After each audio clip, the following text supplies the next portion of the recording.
Hey everybody, welcome to another video. I'm Dr. Gonzalez, and today in this video we are discussing the following topics.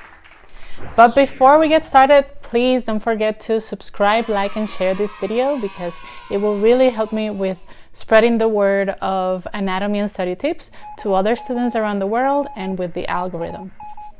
Alright, without further ado, let's get started. The endocrine system plays a role in maintaining homeostasis by regulating the activities of organs, tissues, and cells. These chemical messengers that are coming out of these organs are called hormones that directly go into the bloodstream. These hormones then will be carried through the bloodstream to their target organs, tissues, or cells. The organs that are part of the endocrine system include the hypothalamus, the pituitary gland, the pineal gland. All of these are in the brain. Then we got the thyroid gland, parathyroids on the posterior region of the thyroid, adrenal glands, and pancreas. And some books also include the gonads, such as the ovaries and testes. The pituitary gland, also known as the hypophysis, it's located inferior to the hypothalamus, and it's also connected to the hypothalamus by a narrow stalk of tissue called the infundibulum. The pituitary, it's divided into two lobes, and so one of the lobes is called the adenohypophysis, which is the anterior lobe. Meanwhile, the posterior lobe is known as the neurohypophysis. These two lobes function completely independent of each other, but they all produce hormones, which you can see here on the screen. These are all of the hormones that come out of the pituitary, which is also the reason why the pituitary gland is sometimes referred as the master gland. And shout out again to this app called Visible Body because it shows you the tissues as well. So here you can see part of the pituitary, posterior and anterior pituitary. You can see some of the cells and blood vessels and an additional tissue where you can see the axons and some of the capillaries. The pineal gland is part of the encephalon in the brain, and it is located in the posterior wall of the thalamus. This gland has cells called pinealocytes, which secrete a hormone called melatonin. And this hormone is responsible for regulating the circadian rhythms, which is called also the body's 24-hour clock. This one is the thyroid gland, and the thyroid gland is located anterior to the trachea and inferior to the larynx. So the thyroid has three parts. As you can see here, it has the right lobe of the thyroid gland. In the middle, you can observe the isthmus of the thyroid gland, and on the left side, the left lobe of the thyroid gland. And so the thyroid produces three types of hormones: T4, T3, and calcitonin. Both T4 and T3 come from follicular cells, and these cells essentially are targeting every cell of the body, and the action of these hormones is to work together to regulate oxygen utilization and the rate of metabolism of the cells. Now, calcitonin comes from the parafollicular cells, which target bones and kidneys for the purpose of reducing blood calcium levels by causing calcium to be deposited into the bone and secreted into the kidneys. There are 4 pea-like parathyroid glands located on the posterior surface of the thyroid gland. So this is the thyroid gland right here. So back to the parathyroids. These glands basically are composed of sheath cells, and these sheath cells secrete a hormone called parathyroid hormone, also known as PTH. So that's pretty simple and straightforward. And PTH, it's vital in regulating the levels of calcium in bloodstream.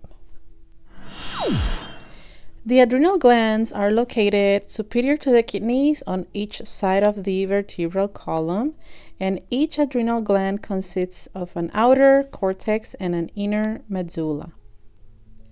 Now, this view is a histological example of the tissues on the adrenal glands, and you can observe the cortex as well as the medulla. Now, in the adrenal cortex, there are 3 hormones that are being produced. We got aldosterone, cortisol, and androgens. Aldosterone targets the kidneys, which increases the renal absorption of sodium and water. Meanwhile, cortisol targets most of our body cells and affects the rate of glucose metabolism. And then androgens, the action of androgens is a precursor of male and female sex hormones, specifically testosterone as well. Now, in the medulla, there are 2 hormones produced, epinephrine and norepinephrine. Epinephrine targets most of our body cells and increases the cardiac activity, blood pressure, and blood glucose levels, while norepinephrine also increases the cardiac activity, blood pressure, and blood glucose levels. Excuse me. The pancreas is located in between the stomach and the small intestine. Actually, it is posterior to the stomach, as you can observe right here.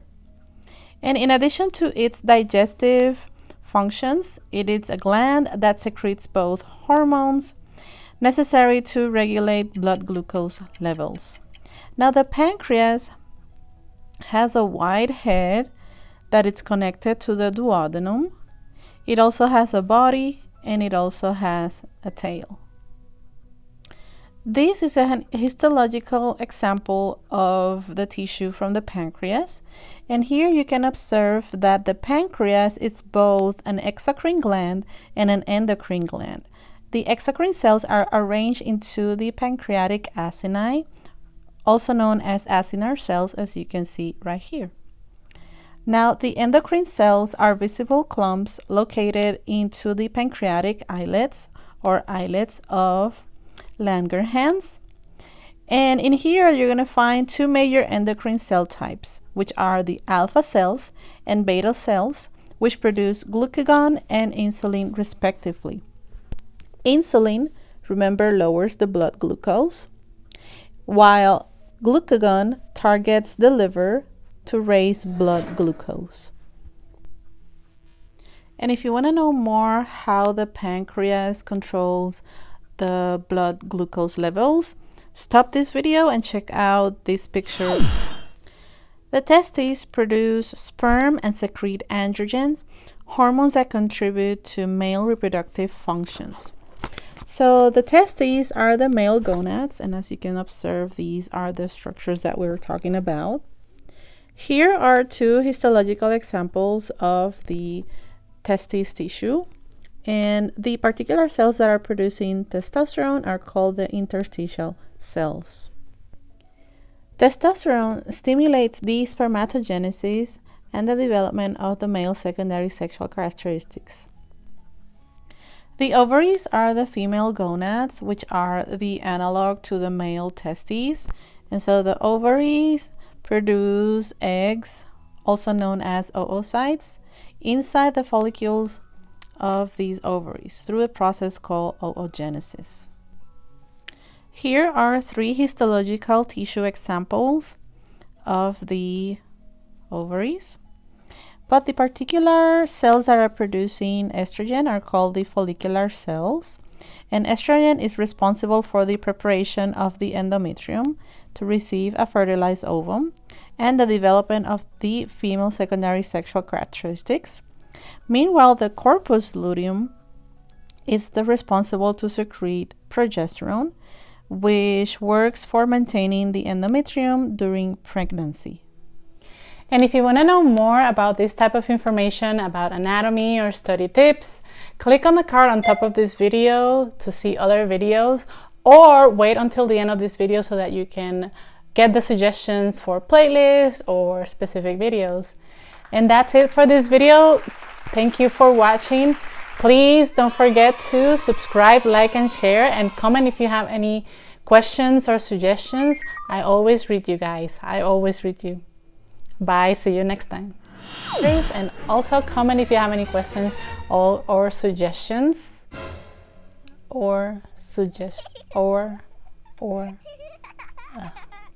anatomy or study tips. Click on the I just hit my elbow. Cut.